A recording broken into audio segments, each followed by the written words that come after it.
আসসালামু আলাইকুম রহমতুল্লাহ। তো একটা বিষয় অত্যন্ত কষ্ট লাগতেছে, বিষয়টা আপনাদের কাছে শেয়ার করতে চাচ্ছি আর কি।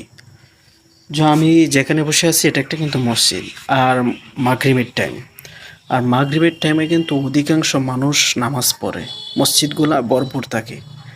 তা আমি যেখানে বসে আছি একজন মুসল্লি নাই যে একামত দিয়ে নামাজ জামাতে পড়ব, এরকম একজনও মুসল্লি নাই। তো এটা, আর স্বাভাবিকভাবে একটা এলাকাতে অনেকজন মানুষ থাকে, এই জন্য একটা মানুষও আসে নাই নামাজ পড়তে।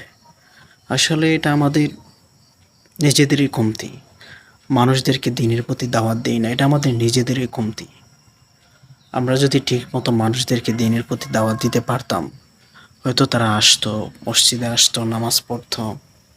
আর যাদের এলাকায় এরকম মসজিদে কোনো মুসল্লি